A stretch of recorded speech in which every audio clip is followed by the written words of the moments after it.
fotito. Hola. Hola, aquí estamos siendo las 7:28. No nos tardamos tanto. Para el récord que llevo de tardarme hora y media, pues ahora nada más hubo 30 minutos de retraso. Wow, me voy a sentir orgullosa de haber llegado 5 minutos tarde. Yes. Estoy con Lucía Vergara. Y ella está escuchando la transmisión y es un eco lo que tenemos, ¿por qué no? Lo siento, le iba a compartir en redes. Les voy a contar que Lucía tiene un currículum tan amplio, tan largo, que no me lo grabé y entonces ella lo va a recitar después de que la presente, como a mí se me va a dar la gana presentarla. No, pero... Cero formalidad. Eso es bueno, pero aparte yo te decía, pues maestra Pokémon y ya, o sea, ¿a quién chingados le importa tanto título? Tienes que explicar por qué eres maestra Pokémon. Ah, bueno, nadie, pues nadie tiene certeza. Nos caímos, ¿se dieron cuenta? Es que estamos aquí en una base muy frágil, estamos en una cafetería. Si escuchan ruidos, si escuchan las... ¿Escuchan? Sí escuchan, ¿verdad? Cafecito en proceso, etcétera. Era lo mejor que teníamos para reunirnos.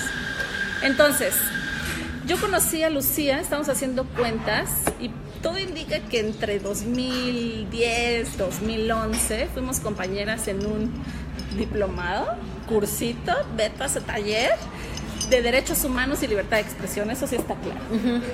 Y la sede de ese cursito pues fue un tugurio de la Septién que estaba ubicado en la Colonia del Valle. Es decir, un anexo de la Escuela Carlos Septién, ahí en la del Valle. Ahí nos conocimos, ahí compartimos varios debates, reflexiones y debrayes respecto a la importancia de los derechos humanos y el derecho específico a la libertad de expresión. Tuvimos maestras y maestros de categoría así, ultra plus. Y creo que justamente varios de los maestros y maestras que tuvimos ahí, pues después se convirtieron en tus compañeros de trabajo. ¿Cierto? ¿Confirmado? Hashtag confirmado. Verificado 2018. Verificado 2018. Entonces, Lucía es muy joven, como pueden ver, es casi como mi hija. Entonces... Pero si ese es 2010, ya es así como de no, ni tanto. Pero estamos en el kinder. Entonces, la invité a platicar de cómo ha construido su trayectoria como fotoperiodista, siendo una bebé.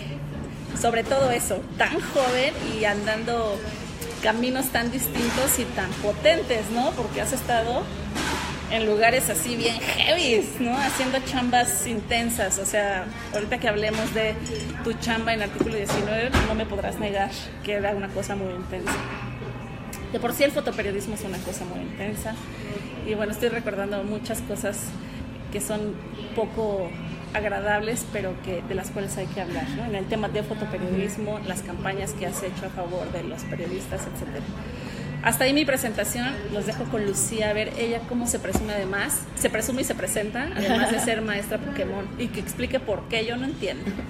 No, mira, Pokémon Go es un juego que salió justo hace 2 años, pero tiene, bueno, lo del título y eso de las presentaciones creo que va un poco más allá de, se queda muy corto a veces con las personas o luego nada más lo usan para presumir y creo que pues no va, no me gusta tanto así de repente decir eso, ¿no? Entonces, porque aparte así de repente una de las cosas que hago burlas de, no, ni siquiera estoy titulada, así de hola mamá, porque mi mamá siempre es de, ¿cuándo te vas a titular? Mi papá también, y es de luego. ¿Quién necesita un título cuando tiene ya una quincena asegurada? Y premios.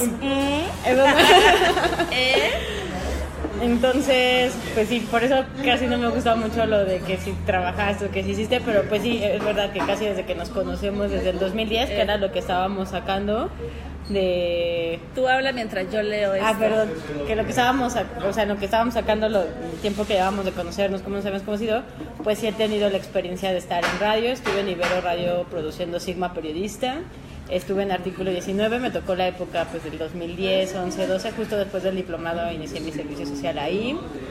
También he estado colaborando, ahora ya estoy de manera más permanente en Periodistas de a Pie, que es una organización también para periodistas de periodistas, pero tiene como sus 2 alas, ¿no? La parte de organización de derechos humanos y la parte de periodismo con pie de página, que es donde el año pasado un proyecto de pie de página ganó el premio Gabriel García Márquez, en el que estuve involucrada, y con más fotoperiodistas y periodistas. Y ahora, bueno, actualmente estoy en Mexicanos contra la Corrupción, que es una iniciativa también de ONG, pero que tiene su unidad de periodismo de investigación, y hemos hecho diferentes reportajes, hemos sacado diferentes investigaciones, y a mí me ha tocado pues, coordinar más la parte de fotografía y video. Entonces creo que más o menos es como lo más... Bueno, a grandes rasgos, en donde he estado. Trayectoria de 10 años a grandes rasgos, que vamos a desentrañar ahora. Pero insisto, por mí puedes decir así, maestra Pokémon. Pero no, que valga la pena que nos citamos 8 años después, ¿no? Más allá de maestra Pokémon. ¿Cómo fue que caíste en Artículo 19? Hiciste tu servicio social, me queda claro, pero ¿cuál fue el vínculo entre tu estudiante y de pronto Artículo 19? ¿El diplomado acaso? No, hay antes. Bueno, hay el diplomado antes. el diplomado fue lo primero, como el contacto directo. Ajá. Pero yo cuando estaba en la escuela sí me interesaba mucho el tema de periodistas asesinados. Justo estábamos viviendo en el 2010 una de las olas más fuertes de violencia contra la prensa. Entonces una maestra, que ahora es una colega y también es mi jefa, está Daniela Pastrana, de Periodistas de a Pie. ¡Saludos! Mira, me invitó a colaborar en un proyecto que se llama Los Queremos Vivos, que justo era que era para retomar el secuestro, asesinato y desaparición de periodistas, que le ayudara a hacer una identidad gráfica de fichas para contar sus historias. Entonces empezamos a trabajar esas fichas, empezamos a trabajar como quiénes eran en ese entonces, eran como 60 periodistas asesinados y desaparecidos, quiénes eran, a qué se dedicaban, de dónde eran, y empezamos a trabajar eso, y después salió la convocatoria para el diplomado, y ahí fue cuando me dijo, oye, ya que estás en este tema, ¿por qué no vas al diplomado? Entonces dije, estaría padre para aprender mucho más, o sea, más allá de documentar un caso, bueno, que yo no documentaba el caso, sino más allá de hacer una ficha, poder aprender muchísimo más de eso. Entonces ya fue cuando entré al diplomado, nos conocimos, me gustó muchísimo el equipo de ese entonces, estaba Omar Rábago, Iván Baez, saludos y más saludos. Estaban varios, y ya un día dije, bueno, quiero hacer mi servicio social ahí, y Daniela me decía, no, vete a una ONG que necesite ayuda, ellos ya tienen mucha gente, ahí no te necesitan. Y Omar Rábago decía, y resultaba no. que sí. Sí, entonces ahí ya fue cuando, terminando el diplomado, les dije, pues es que a mí me gustaría ahí entrar, estar ahí, a ver qué pasa. Y pues ya empecé ahí haciendo mi servicio social, después me quedé un año, sí, estuve un año y medio ahí como, en el área entre libertad de expresión y comunicación. Después se abrió el área de comunicación y ya después me hice coordinadora de comunicación. ¿Y qué hacías como coordinadora de comunicación? Pues creo que uno de los retos más importantes que nos tocó, no solo al área de comunicación, sino a toda la organización, fue empezar a poner el tema en agenda. Ya teníamos varias, ya había casos, bueno, todavía no, ya había muchos casos, pero poco se conocía o poco se hacía ruido.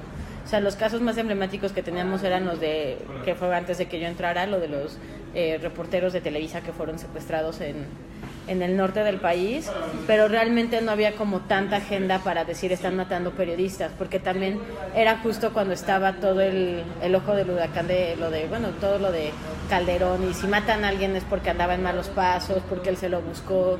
Entonces revertir ese mensaje, ese lenguaje fue muy difícil en su momento, porque era decir, no, o sea, si están matando a un periodista, o sea, son periodistas que están en zonas muy específicas denunciando, que están arriesgando su vida, porque también el que los maten pierde la sociedad, el que los maten también tiene un impacto en la democracia, en los derechos humanos. Entonces fue uno de los primeros retos que se dio a la organización en ese entonces, ¿no? Como de cómo no solo decimos ya mataron a un periodista, sino cómo pierde la sociedad, qué pierde la sociedad, qué es lo que pasa cuando matan a un periodista. Y a partir de ello, el área de comunicación y libertad de expresión, empezamos a jugar más con la parte de hacer infografías, o sea, perder también el miedo a hacer infografías, a hacer imágenes, a hacer memes, de decir está pasando esto.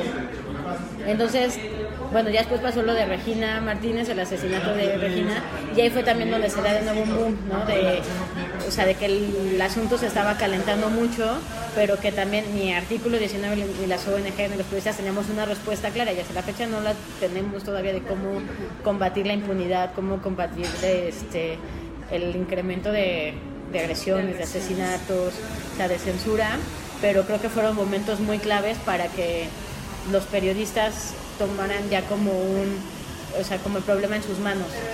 El decir, hay que hacer protestas, hay que salir a exigir, necesitamos una fiscalía, y ahí yo creo que por lo menos en artículo tratamos de decir, tenemos que poner el tema a fuerza, ¿no? O sea, no puede ser un tema que pase desapercibido, y para ello necesitamos también que haya una oficina de comunicación, porque luego la persona que documentaba era la misma persona que tenía que hacer una infografía o la misma persona que tenía que salir a los medios. Entonces era muy difícil hacer 4 cosas al mismo tiempo y darle realmente el peso que se necesitaba para la crisis que estaba ahí. Entonces a partir de ello dicen, bueno, libertad de expresión, protección a periodistas y comunicación ya son áreas que se dividen, y a partir de ello empezamos a jugar mucho como pensar en una agenda informativa, una agencia de información, ¿no? Que pudiéramos sacar productos que los periodistas los pudieran retomar para sus investigaciones, que los pudieran retomar para sus exigencias, que fuera información útil, no nada más hay un comunicado que luego pues son 10 hojas y que nadie lee, y es así, ¿y la nota cuál era? No, pues la que estaba en la hoja 8, ¿no? Entonces, llegué a la 1:30. Exacto, o que necesitaba 40 minutos para leerlo. Ya. Entonces más o menos así. Siendo un tema tan fuerte y, como dices, cada vez más grave y que no hemos avanzado, ¿cómo vivía Lucía el estar documentando y comunicando agresiones, muertes? ¿Qué pasaba dentro de ti al hacer ese trabajo? Pues yo creo que al principio no lo vas viendo, porque creo que, o sea, a mí me tocó una época donde, pues sí fue primero el de Regina Martínez, que es el del 28 de abril, y el 3 de mayo, que son 5 días después, asesinan a 3 fotoperiodistas, y el 14 de junio asesinan a otro periodista en Veracruz. Entonces al principio como que no lo vas viendo, o al principio empiezas a decir pues no, o sea, no sé qué está pasando, es muy difícil entenderlo en ese momento, y hasta la fecha es muy difícil entender cómo es que en México matan tantos periodistas y no pasa nada, ¿no? La semana pasada estuve en Austin y nos preguntaban periodistas de Ecuador bueno, pero es que ustedes ¿qué hicieron? Nosotros pues es que sí, o sea, salimos a protestar, se hicieron denuncias ante los medios de comunicación, ante la fiscalía, pero realmente es un problema tan grande, pero que también no es ajeno a la realidad del país, ¿no? O sea, si estás viendo lo de los periodistas, pero también tienes a Ayotzinapa, pero también tienes Tlatlaya, también tienes a los estudiantes de Jalisco. O sea, es un problema como que incluso dentro o fuera de artículo no era ajeno a nuestra sociedad, pero tampoco es que yo creo que seguimos teniendo tan fresco que es muy difícil decir, pues yo estaba pensando en esto, porque decías, tengo que sacar mi chamba, ¿no? O sea, tenemos que salir, no puedes echarte para atrás de decir, no puedo, sino y estaba muy padre, ¿no? Además estaba muy padre porque siempre era un trabajo en equipo. O sea, había gente que estaba documentando, había gente que estaba haciendo política, había gente que estaba en comunicación, entonces tampoco era como una sola persona ahí en ese equipo, o sea, había gente que estaba también litigando casos, entonces en ese equipo pues también encontrabas como una muy buena, así como de, tú ya te cansaste, podemos ayudarte, podemos seguir haciéndolo, y pues yo creo que esa fue la parte como más difícil que nos tocó, pero pues de esa nunca se paró, porque después vinieron también casos muy emblemáticos como el de Rubén y el multihomicidio de la Narvarte, vinieron más asesinatos en Veracruz, el año pasado, o sea, tener casos como Javier Valdés y esta Miroslava, o sea, son casos también muchísimo más, con perfiles mucho más altos, pero que seguimos sin decir qué se hace, cómo se hace, o ya esta es la fórmula, o tienes que hacer ¿Cómo se evita? ¿Cómo se evitan? Luego, esta cuestión de que te decía de la campaña que hiciste a favor de los periodistas, poniendo todo tu talento y tu pasión como fotoperiodista, la tengo muy presente porque lo moviste mucho en redes. Puedes contar. ¿Pero cuál de todas? Es que estoy pensando en el caso de la Narvarte. Hiciste todo un trabajo para movilizar las conciencias. Yo lo resumo así. Puedes contárselo al mundo. José Manuel, te entrevisté en la mañana, saludos. Ahora escucha otra trayectoria periodística. No es guamera, es de la Septien, pero es bien chida también. Y a ver si alguien de la Septien dice, pero no ha sacado su servicio social. Porque nunca entregué la carta. Pero bueno, ya lo dijo, ya no la pueden chantajear con eso. Tú. Pues creo que el caso específico de Rubén tocó como muchos puntos, porque primero Rubén era era amigo de varios de nosotros como fotoperiodistas, lo conocíamos 2 años antes algunos y habíamos trabajado, convivido con él de cerca, desde diferentes agresiones, pero también fiestas, diferentes momentos, ¿no? Entonces teníamos un panorama muy cercano con él. Que fuera en la Ciudad de México, sin duda también fue algo que tocó mucho en la prensa, porque por años se había trabajado, se había creído que la Ciudad de México era un lugar seguro para periodistas. Y te das cuenta que no, que más allá de si no es seguro o no es seguro, la impunidad de los casos trabaja igual en Veracruz, en la Ciudad de México, en Chihuahua. O sea, trabajas con chivos expiatorios, trabajas con impunidad, trabajas con discursos políticos y con cero atención a víctimas. O sea, no hay mucha diferencia entre el partido. ¿No lo recrudece cierta zona geográfica? Yo creo que no. Si ves el grado de impunidad que está ahorita en el de la Narvarte, es el mismo grado de impunidad que está con el de Miroslava, que te dicen, sí, aquí están las personas. Oye, pero ¿cuál es el móvil? No, esa no es mi chamba. O no, oye, necesitamos que investigues a tales funcionarios porque ven amenazado. No, esa no es mi chamba. Bueno, o sea, esa parte creo que la hemos visto sin distinción de partido, de estado, de región. O sea, en la Ciudad de México uno pudiera haber creído que era un lugar donde se velaba por los derechos humanos y tuvimos el mismo nivel de censura, o sea, las mismas llamadas de las autoridades para decir bájenle con estos temas, etcétera, ¿no? Entonces, bueno, pues pasa lo de Rubén y también pues los fotoperiodistas decimos como de, güey, no es posible que esté pasando. Me dijiste llamadas de las autoridades para decirles bájenle. Era bueno. Temas, llamadas de quién hacia quién. No, bueno, cuando me quedé un poco trabada y dije, oh Dios, más cosas horribles. Bueno, un poco de contexto. Cuando fue cuando fue el cumpleaños de Rubén, él lo asesinan el 31 de julio y su cumpleaños era hacia noviembre, diciembre. Entonces, pues periodistas salen a protestar y varios medios retoman la foto de un evento de Mancera y los fotoperiodistas con las fotos de las víctimas del multihomicidio. Entonces, pues de las oficinas del gobierno pidiéndole a los medios que bajaran las fotos, que a los mismos jefes de las oficinas donde protestaron, pidiéndoles que castigaran a los fotoperiodistas. O sea, ese tipo de discursos que lo veías en Veracruz, lo veías en otros estados, pero no te imaginarías que en la Ciudad de México pudieran tener ese tipo de... ¿Te pueden cargar otra? ¿Qué? Naranjada, perdón. Al aire pidiendo la orden. Era para bajar un poco el estrés. No. Sí. Entonces, yo ya tengo la boca seca y no estoy hablando. Hijo. Uf, qué tema tan fuerte. Bueno. Sí, entonces ves ese mismo discurso, ves el mismo también de la parte de las autoridades diciendo, sí, aquí ya está, o criminalizando, ¿no? En algunos, al principio veíamos que la Procuraduría Capitalina filtraba cosas a medios oficiales o a medios afines a ellos para desprestigiar a las víctimas. Entonces eso pues lo vimos en Veracruz, lo vimos en Chihuahua, lo vimos en Tamaulipas y también aquí en la Ciudad de México, ¿no? Entonces, ante todo eso pues sí, fue como un panorama muy, muy difícil y pues había un colectivo, bueno, todavía existe, pero está un poco apagado, que se llama Fotoreporteros MX, y ya habíamos hecho diferentes subastas, protestas, y dijimos, bueno, pues también, pues Rubén era parte de este colectivo, Rubén era parte era parte de nosotros. Entonces, por ejemplo, hicimos una subasta para apoyar a la familia, bueno, lo organizamos entre varios, se han hecho a través de otros colectivos también fiestas para que se quede la memoria de no solo de Rubén, sino también de Nadia, de Yesenia, o sea, de las demás víctimas, y ha sido un trabajo que pues cada quien desde sus diferentes trincheras, organizaciones, tiempos, pues tratan de seguir con el tema, ¿no? Y pues una parte de que a la que a Fotoreporteros le corresponde es seguir duro y dale con el tema de Rubén, o sea, seguir mencionándolo, seguir estando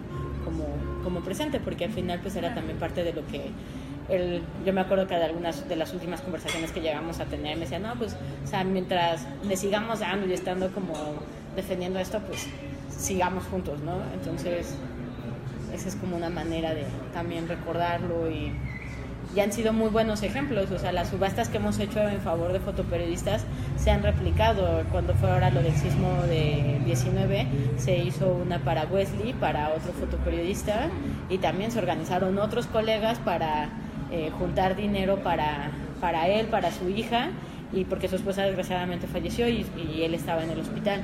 Entonces, pues es también para seguir apoyando, seguir estando, o sea, como una parte de unión, que también eso es muy importante, porque si es muy fácil decir, el Estado ataca, el narco ataca, todo el mundo ataca, pero si entre nosotros no nos empezamos a defender, claro, apoyar, va a ser muy difícil de hacer realmente gremio, ¿no? ¿Cómo te iba cuando hacían los informes? Recuerdo también que hubo como una transformación en el artículo 19 con tu llegada, porque de tener los informes en papel, así como mucha información aburridísima, de pronto le dieron una presentación tan dinámica que dejó de ser solo papel, ¿no? E invadió las pantallas de las computadoras y era muy dinámico, muy accesible. Y yo sé que tú estabas atrás de eso. ¿Cómo era el trabajo de traducir toda esta tragedia en información digerible? Y atractiva, ¿no? O sea, ¿cómo hacer atractivo un tema que... Digo que talento. Pues fue parte de una transformación, pero que tuvo toda la organización de darse cuenta justo de esto, ¿no? Que era de, pues, o sea, las organizaciones, y es una crítica que hago como... Para todas las organizaciones. Para todos. Sí, es que pues a veces comunicamos y nos quedamos con la idea de ellos son los que tienen que entender, porque este es un tema muy importante y poco nos ponemos a ver cómo se los estamos presentando, ¿no? Algo que también decíamos es o sea, es un instinto de supervivencia, porque si todos los días la gente lee noticias malas, nosotros les damos noticias malas y poco digeribles, pues también la gente es muy común que diga, no, ya no quiero más noticias malas, ya no quiero ver todo esto, porque pues en qué momento me puedo reír, en qué momento puedo disfrutar. Por eso me gusta mucho lo de Maestra Pokémon, porque es de, sí, también disfrutamos, también salimos, también hay que divertirnos y también hay que ver algo como también bonito. Hay vida. Ajá, vida. Hay vida.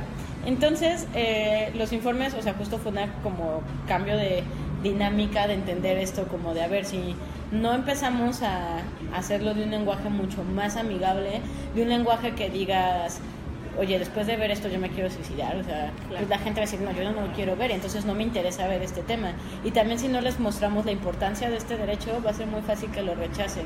Y a partir de ello dijimos, bueno, hay que empezar a hacer más producciones audiovisuales, hay que empezar a hacer documentales, pero fue un trabajo así de todas las áreas de entrarle de, pues para este caso necesitamos solicitudes de acceso a la información, muy bien, pues el área de acceso a la información, para esto necesitamos todas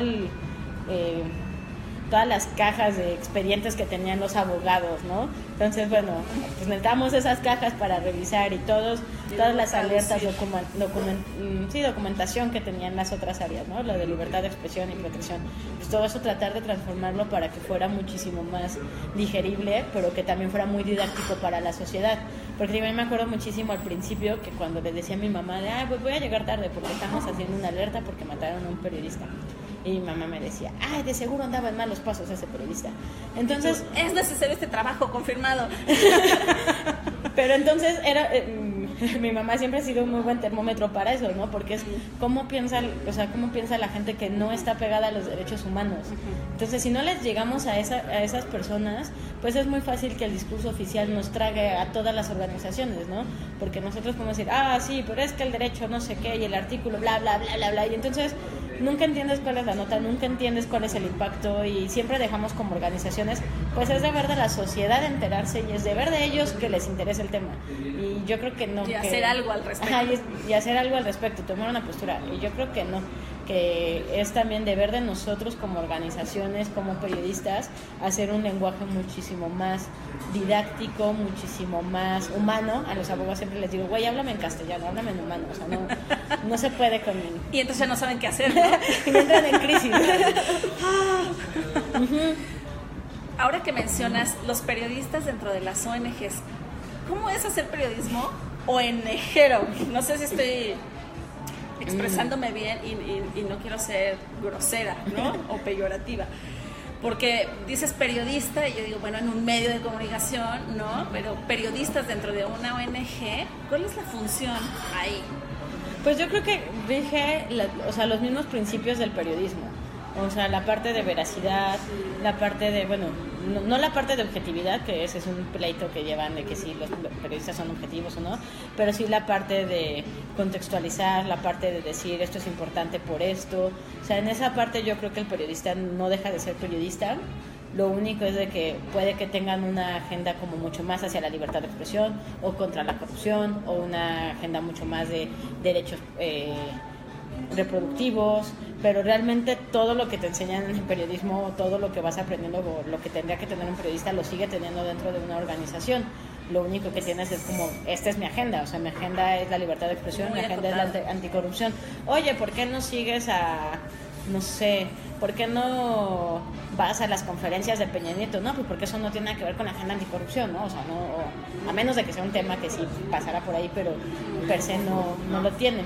Entonces yo creo que esa parte, o sea, pues una fotografía, así como en el periodismo está mal manipularla, pues también está mal manipularla en las organizaciones, ¿no? Aquí también algo que es como mucho más directo es de que pues ahí tienes, como la postura es tan clara, o bueno, cuál es como mi tirada es anticorrupción, no es derechos reproductivos, ¿no? Por decirlo.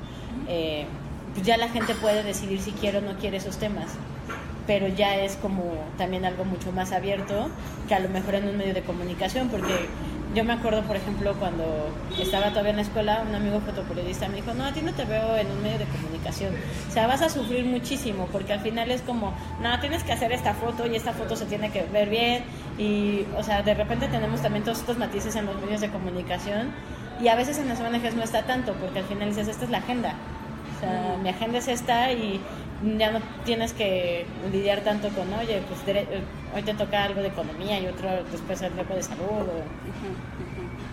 Te vuelves especialista, digamos. Ya. ¿Eras solo periodista o fotoperiodista también en Artículo 19? No, mucho más, sería más periodista audiovisual, porque ahorita también ya hay esas mezclas muy raras de que al fotoperiodista le tiene que aprender a hacer video, tiene que aprender a hacer animaciones. Entonces a mí lo que yo siempre he trabajado es más la parte multimedia, o sea, edición de audio, foto, imagen, infografías, pero todo con esa misma línea. Para mí así como que lo que siempre quise hacer de hecho era hacer videos. Y lo que siempre quisiste hacer. Bueno, y lo que más hago, lo que más disfruto es hacer la parte de videos, pero pues también a veces me tocaba hacer infografías, carteles, entonces ahí le vas. Él le va surtiendo. Él le va surtiendo, pero no eso de escribir no se me da, sufro demasiado, es así con como... Lucy, escribir con Lucy. Luego, después de Artículo 19, ¿qué sendero abriste o se te puso enfrente? Pues fue el de Mexicanos contra la Corrupción. También. ¿Qué es eso? Bueno, mexicanos. ¿Hay mexicanos contra la corrupción o sí. Solo hay mexicanos corruptos? No, aparte siempre dicen, pero tienen mucha chamba, ¿no? Nunca se les acaba la chamba. Sí.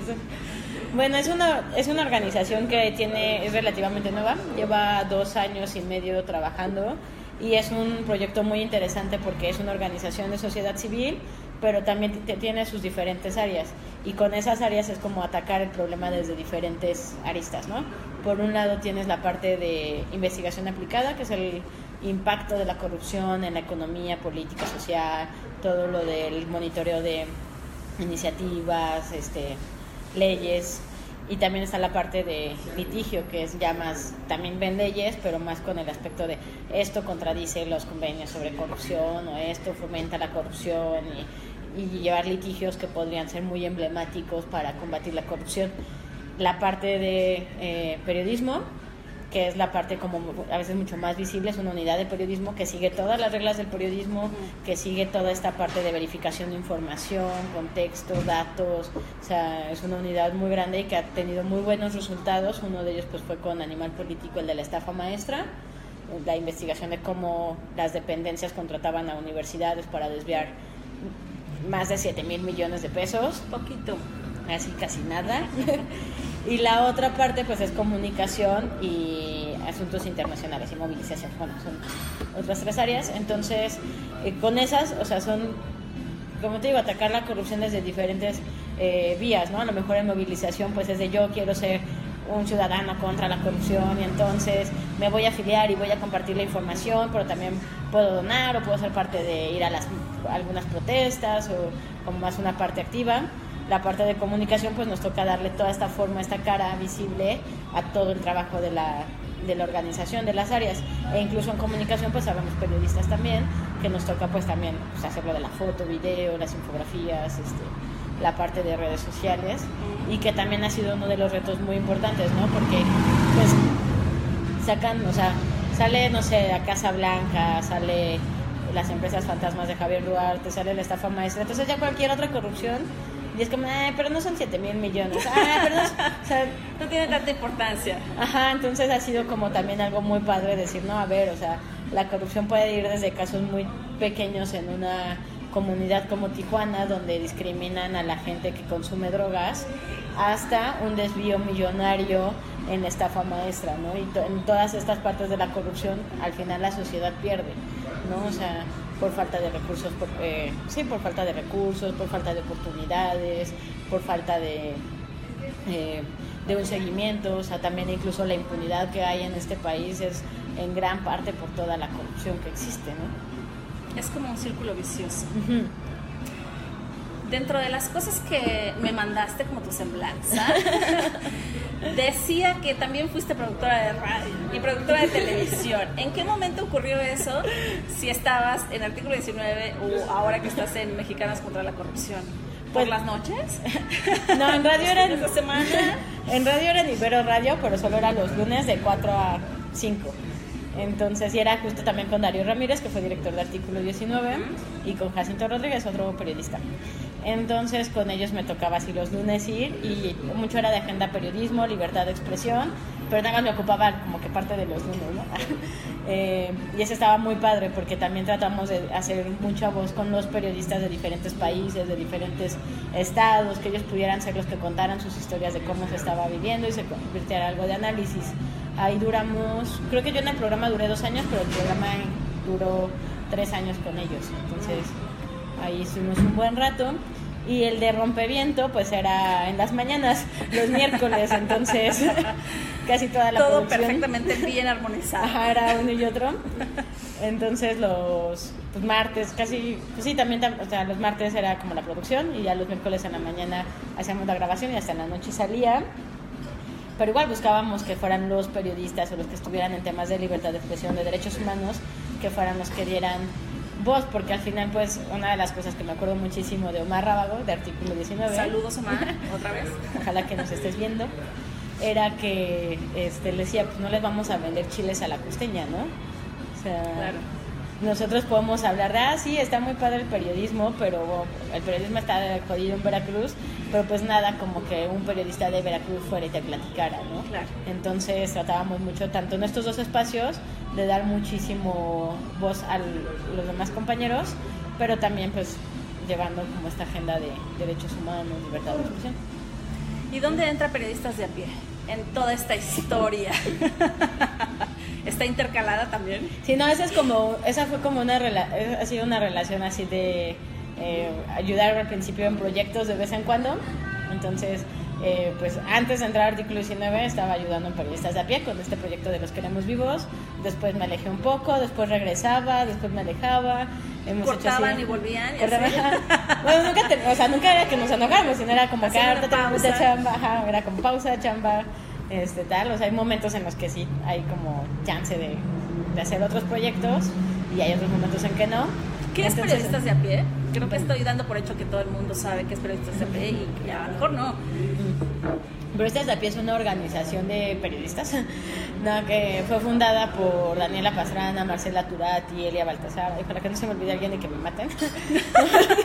Entre varios periodistas. Nota al pie, están pensando en todas, aunque no las mencionen. Sí, entonces es una organización que su principal objetivo es promover las buenas prácticas del periodismo, pero a partir de redes de periodistas en zonas. Entonces, aunque el núcleo es Periodistas de a Pie, pues están otros como la red de periodistas de Puebla, los de Veracruz, de Sinaloa. Entonces se busca hacer talleres de capacitación. Ahorita tienen toda la parte también de libertad de expresión, o sea, además de monitoreo de agresiones, vinculación con otras organizaciones.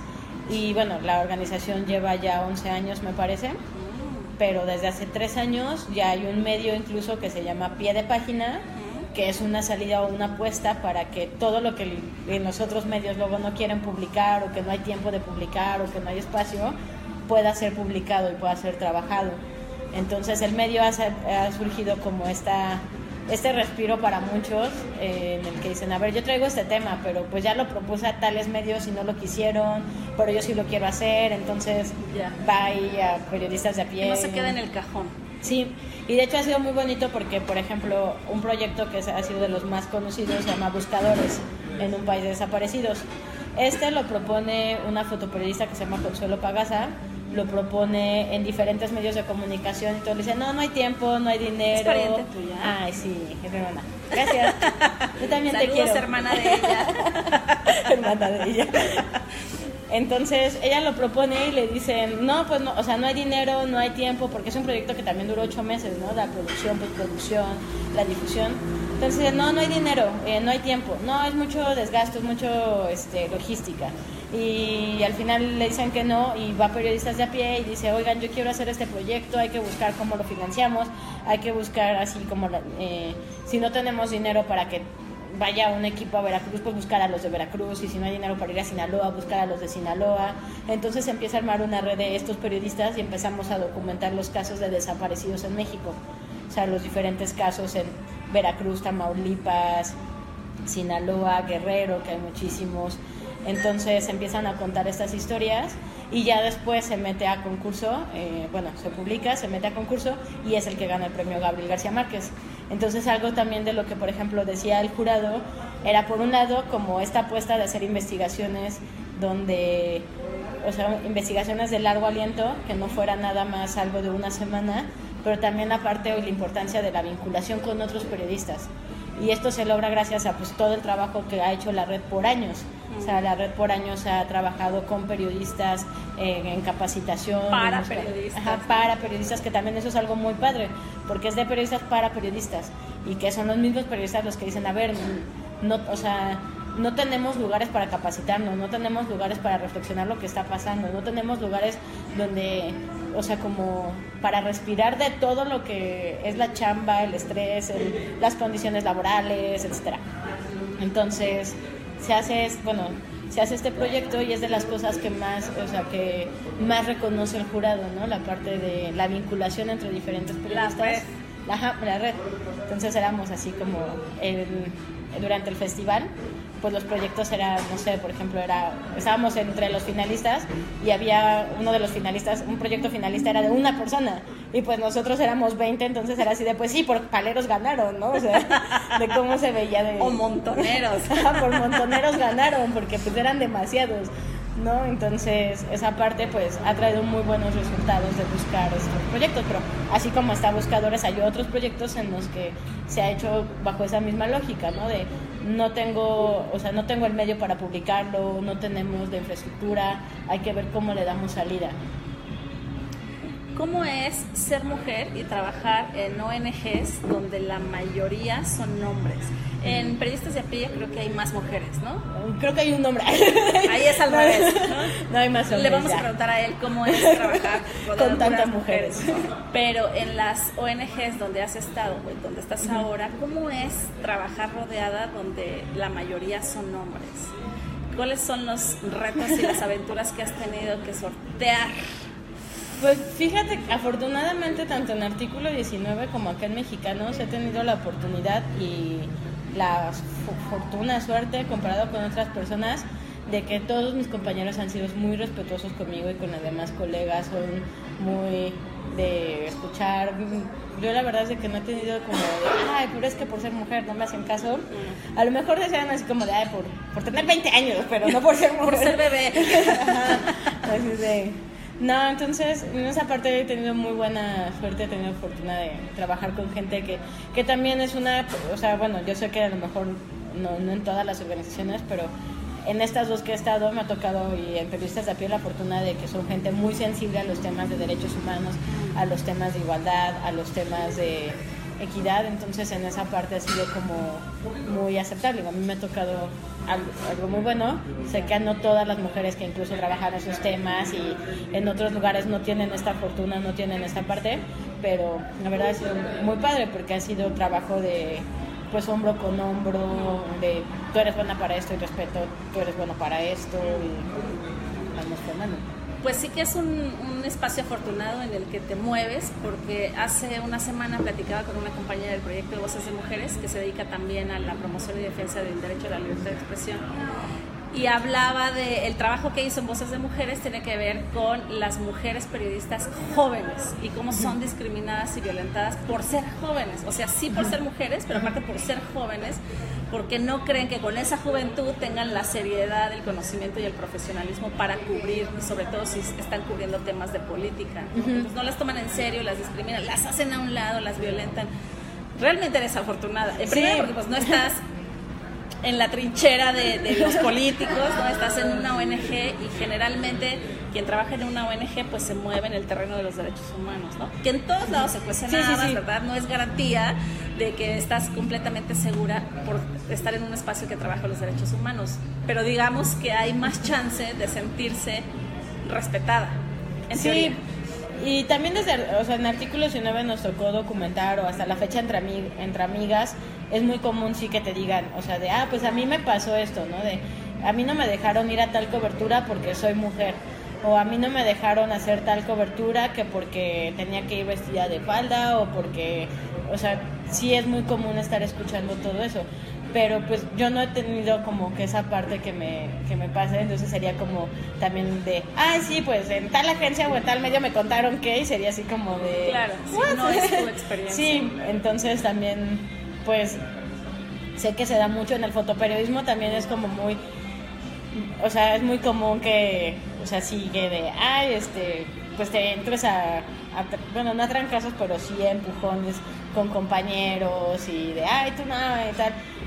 Pero también incluso ahí me ha tocado como muy buena suerte en el cual ya hay como que ya hay muchísimo más conciencia, o sea, yo creo ahorita que hace a lo mejor 10 años, 15 años, donde, o sea, ya pues sí a las fotoperiodistas, y se ve mucho más también en los medios, porque antes que, o sea, hablábamos de una mujer en una redacción y ahora ya podemos ver más fotoperiodistas, ya no están así como, incluso pues, o sea, en muchos proyectos también, el otro día, bueno, estaba ahora en Austin y sacaban que el 50%, 40 y tantos % de los medios independientes de América Latina eran dirigidos por mujeres. Entonces también es un muy buen dato para decir, bueno, a lo mejor los chayoteros están allá, ¿no? Pero no, bueno, pero ahí ya hay muchos proyectos en los cuales las mujeres están liderando, a lo mejor todavía en los medios tradicionales, convencionales no vemos tanto, pero también hay que voltear a ver a los otros medios como parte de todos estos, que no nada más es como, sí, los tradicionales y los... O quizás esa es la opción, ¿no? Ante lo cerrado y lo violento que resulta aquel espacio, pues abrir uno nuevo, uno libre, cueste lo que cueste, ¿no? Con tus propias reglas y sobre todo poniendo al centro el respeto y la dignidad, ¿no? Que no está nada fácil del otro lado, como dices. Luego, ¿qué significa para ti una cámara?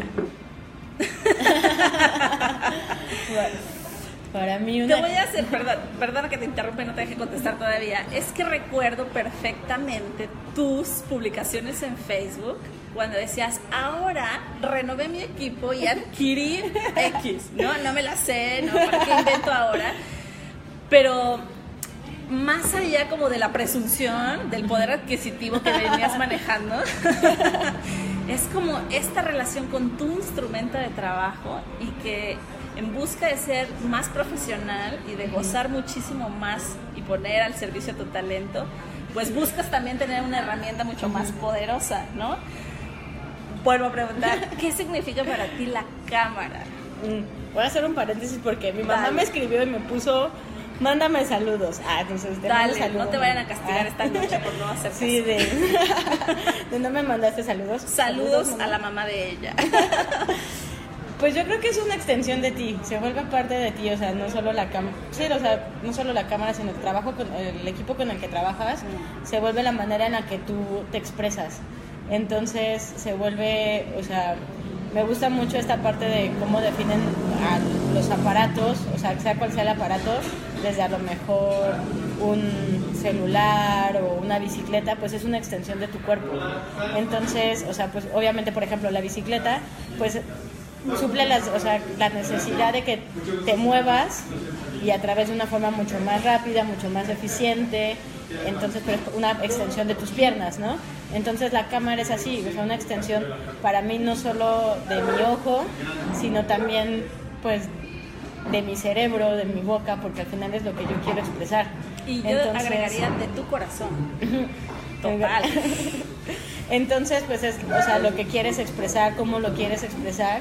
Y en mi caso, pues lo encuentro así en la cámara, o ahora que ando súper enamorada del dron, pues, o sea, en verdad la emoción de decir, estoy haciendo esta foto que a lo mejor no podría hacer con un equipo normal, o que no podría hacerlo a lápiz, ¿no? O a lápiz o a pintura, o sea, pero es una extensión de lo que yo quiero expresar y al final ahí queda, ¿no? Entonces, para mí, una de las cosas que más hago, pues sí, es invertir totalmente en mi equipo, pero es por eso, porque quiero, o sea, contarlo de la mejor manera posible, que, ojo, o sea, las herramientas no dependen, o sea, el que tú seas bueno o mal fotógrafo, bueno o mal escritor, pues no depende de la máquina de escribir, de la computadora, ni de la cámara, pero también a veces te dan como ciertas herramientas para que tú vayas haciendo como otras cosas. Igual con un celular puedes tomar una foto, o sea, toda la parte de la democratización de la imagen, de que cualquiera saca su celular y toma una foto, eso está muy padre, ¿no? Pero también es el cómo lo pienso, cómo lo razono, cómo lo quiero plasmar. Entonces, yo quiero plasmar algo en el cual la gente, por ejemplo, se sienta, a mí es lo que me encanta del dron, ¿no? De cómo te puedes sentir tan chiquito frente a una imagen tan alta y tan inmensa de lo que te rodea. Entonces son esas formas en que vas transmitiendo lo que quieres expresar.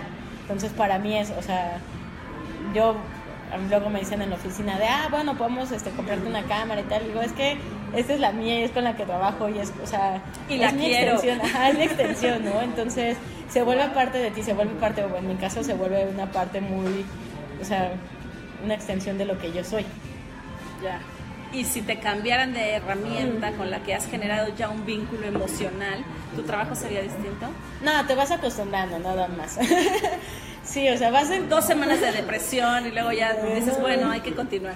Sí, porque al final, o sea, sí se vuelve una extensión de ti, pero pues también desde cómo tú pongas, voy a usar el ejemplo del celular, desde cómo tú pongas el celular, o sea, hacia arriba, hacia abajo, izquierda, derecha, vertical, pues esas son decisiones tuyas, no de la cámara.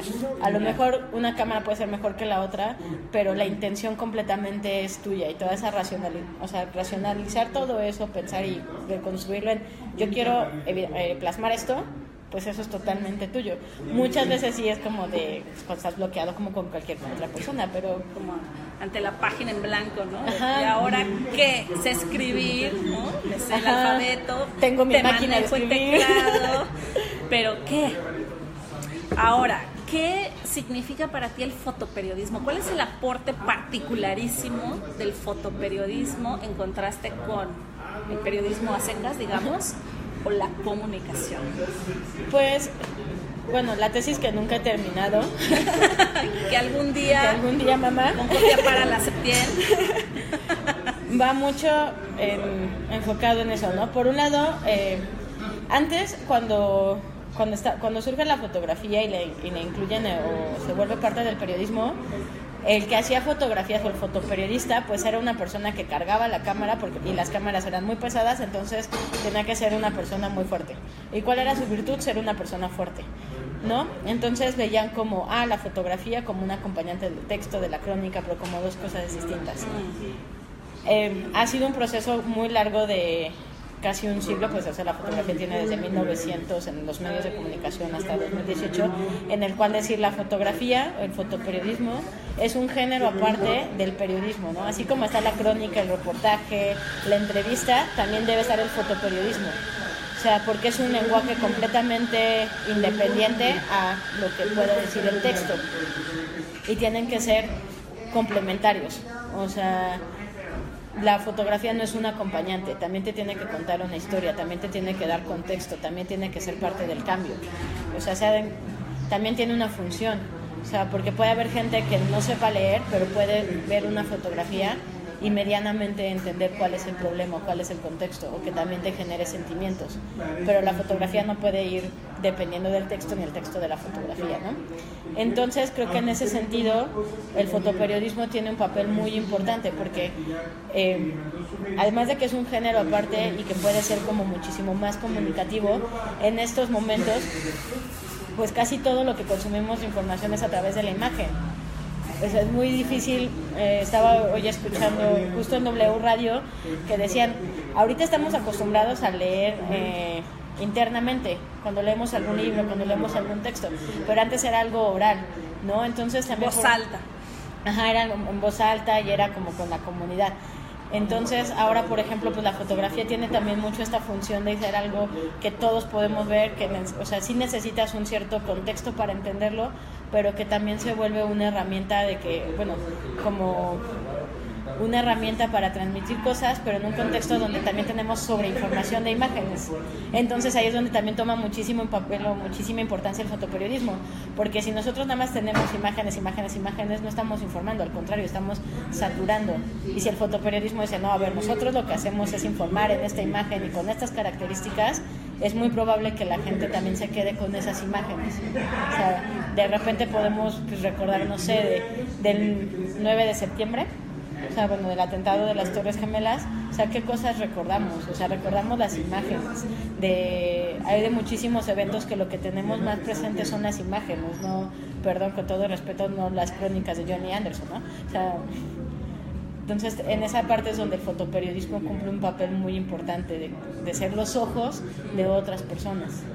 ¿Y qué talento se requiere para ser fotoperiodista? Además de saber usar una cámara, saber usar la luz, saber encuadrar. ¿Qué hay detrás de ser un profesional del fotoperiodismo? Yo ahí sí creo que ahí sí coincide con el periodismo en general, pues ser empático con la sociedad, o sea, ser respetuoso con la sociedad y entender que tu chamba al final es un bien de la sociedad. No es no es una foto de producto, no es una foto comercial, sino es una foto para la sociedad. Entonces, yo creo que incluso va primero eso antes que el equipo. Porque si tú no sabes para qué estás haciendo la foto, qué quieres hacer con esa foto, como qué estás haciendo con ese texto, para qué quieres ese texto, va a ser muy probable que tu foto carezca de un sentido social. Y el periodismo es totalmente social, o sea, el periodismo es para la sociedad.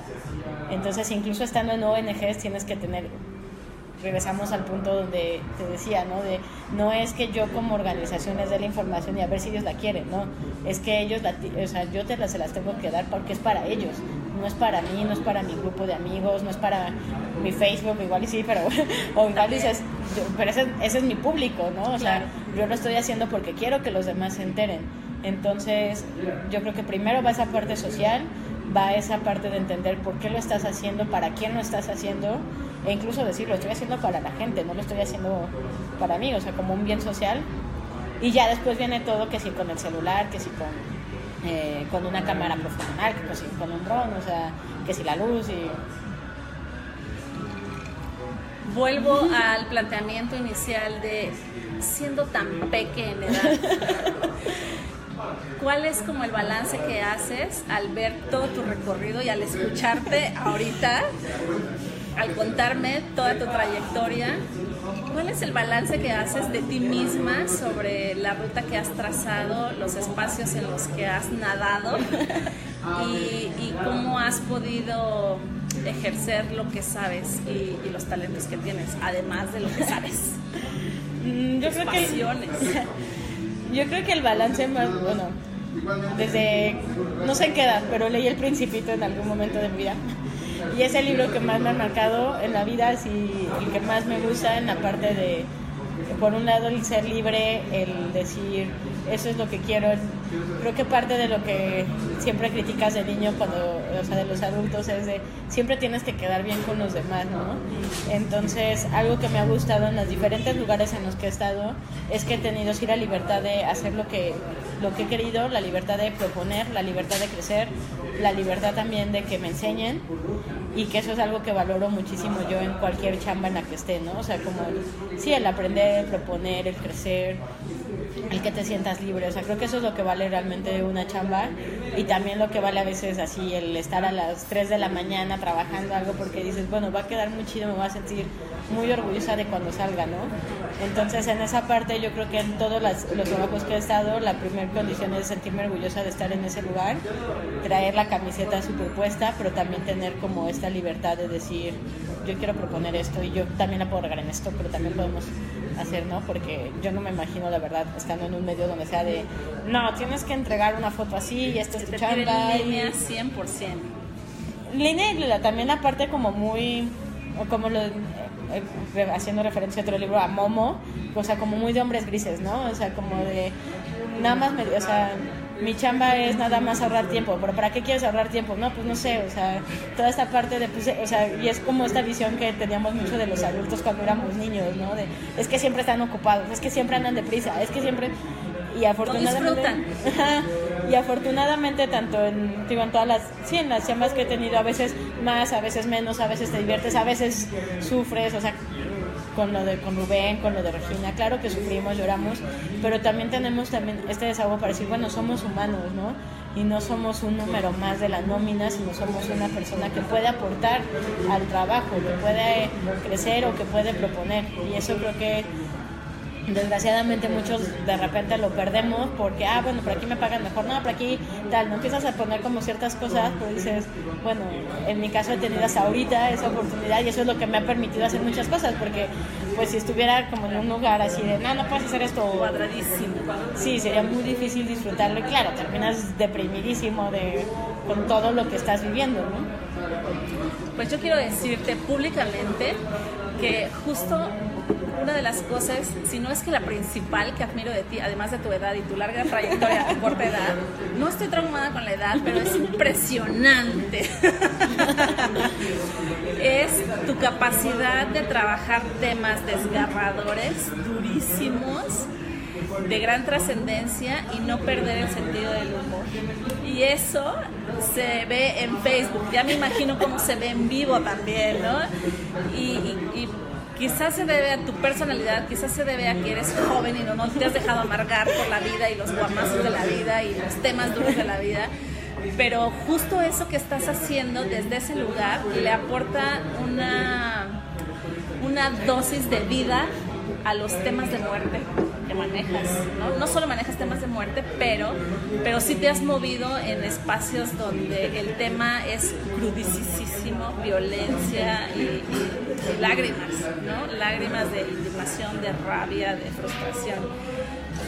¿De dónde sacas las dosis de alegría? Ya me dijiste que el espacio te lo permite, que el ser libre para crear pues es algo importante y te ha permitido hacer cosas chidas. Pero además del espacio, tu mamá, tu familia, ¿de dónde viene esa dosis de, sí, creativamente, modernamente, vanguardistamente, ¿no? ¿Cómo le haces? ¿De dónde? Pues, bueno, primero sí, sin duda mis papás, así son una fuente importantísima porque creo que también algo que tenemos muy mal los periodistas y sobre todo, por ejemplo, los que trabajan Nota Roja, es de que están en un bar con sus amigos y mira, aquí está la foto del muerto, mira, y todo el tiempo están hablando del tema, ¿no? Entonces el tratar de separar como, sí, esta es mi chamba, sí, esto me consume y sí es muy importante, pero pues también necesito tener tiempos para disfrutar. A veces cuando platico con mis papás, con mi hermana, con mi familia, pues hablamos de otras cosas, ¿no? Y al contrario es como de, no hay que hablar de que si de política, que si me mataron otro periodista, como que... de banalidades. Ajá, como que hablemos de banalidades. Y también hago muchísimo eso, o sea, por ejemplo, está muy mal que lo diga, pero pues yo amo ver películas de Disney y Pixar y de repente me dicen, no, pero tienes que ver este documental sobre la guerra y yo ni madres, o sea... Gracias, ya. Ajá, si no tiene nada que... O sea, si no me va a ayudar algo de la chamba o porque es muy específico de la chamba, yo prefiero ver esas cosas porque en verdad necesitamos a veces descansar de todo eso y sí, necesitamos reírnos, necesitamos,